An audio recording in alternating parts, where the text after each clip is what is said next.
Le thème du jour est le casier judiciaire. Bonjour à tous et bienvenue dans votre émission Droit de savoir. Aujourd'hui, nous allons parler du casier judiciaire. Le casier judiciaire, qu'est-ce que c'est? Le casier judiciaire, en fait, c'est comme si c'était votre CV judiciaire, c'est-à-dire que vous avez l'ensemble, le relevé de toutes les condamnations que vous avez pu avoir au cours de votre vie. Il est séparé en trois, c'est-à-dire qu'il y a trois bulletins. Le bulletin numéro 1, le bulletin numéro 2 et le bulletin numéro 3. Ces trois bulletins ne sont pas accessibles aux mêmes personnes.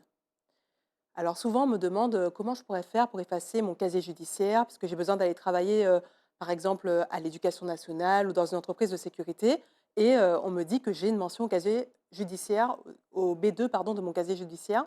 Donc comment je peux faire? Alors ça, je vais vous l'expliquer après, mais d'abord, je vais vous expliquer les 3 parties de les 3 volets pardon, de ce casier judiciaire. Donc vous avez le volet 1. Donc le volet 1, qu'on appelle B1, c'est le volet qui est accessible aux magistrats. C'est-à-dire que sur ce B1, vous avez l'ensemble de vos condamnations. Donc on va parler, par exemple, si vous avez été condamné pour un crime, pour un délit, ou bien pour une contravention de cinquième classe. Quand je dis contravention de cinquième classe, ça peut être des violences, par exemple. Donc ce B1, finalement, c'est la trace de ce que vous avez pu faire dans votre vie.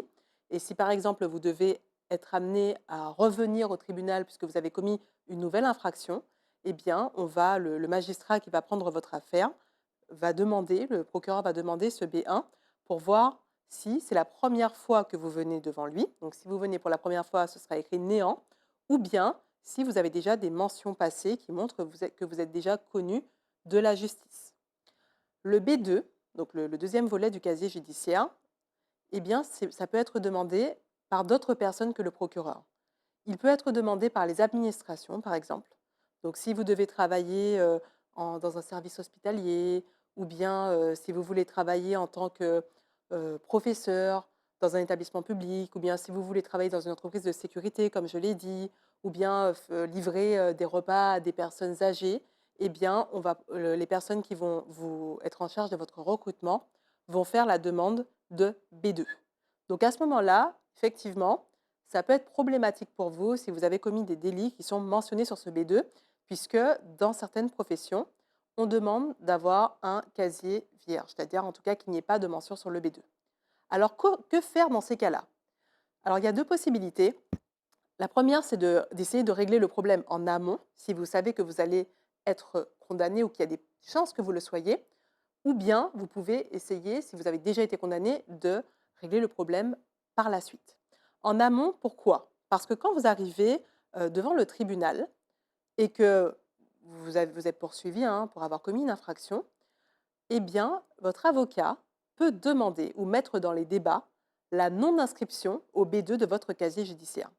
Ce qui voudra dire qu'il y aura un débat, le procureur va donner son avis pour dire pour quel motif, hein, parce qu'il faut quand même justifier, expliquer, voilà, soit je travaille dans tel domaine et finalement pour mon renouvellement, ça va être une difficulté, ou bien j'ai telle formation et j'allais postuler dans un emploi qui demande d'avoir un B2 vierge, donc il faudra produire les pièces, soit de montrer qu'on a fait la formation, soit montrer qu'on a un contrat, parce qu'en fait, si vous êtes condamné, normalement vous êtes sanctionné, donc c'est quand même, il faut mériter cette non-inscription au B2. Et évidemment, c'est le tribunal qui va décider si finalement vous devez avoir ou non cette non-inscription. Donc c'est une mesure de faveur, en fait, si vous êtes condamné, qu'on ne mette pas cette mention au B2. Si vous êtes condamné, que vous n'avez pas pensé à le demander, que votre avocat a oublié, ou bien que vous êtes allé à l'audience sans avocat, eh bien vous pourrez demander également par la suite. Mais il y a des conditions de délai en fonction de si on parle d'une contravention, d'un délit ou d'un crime. Vous pourrez faire une demande d'effacement. D'effacement du casier, en tout cas du B2 du casier judiciaire.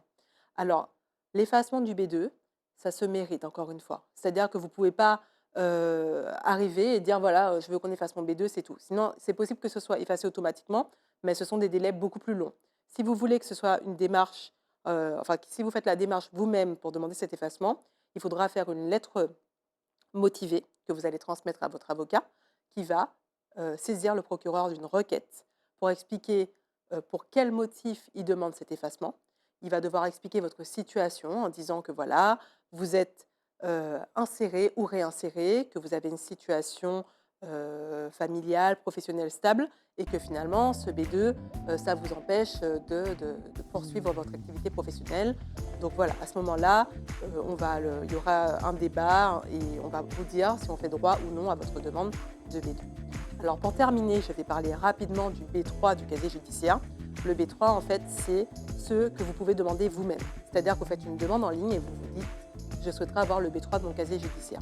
Donc là, il y a les infractions les moins graves et c'est accessible directement sur internet puisque certains employeurs le demandent. Voilà, donc j'espère que j'ai pu vous renseigner en tout cas sur ce qu'est le casier judiciaire. À bientôt!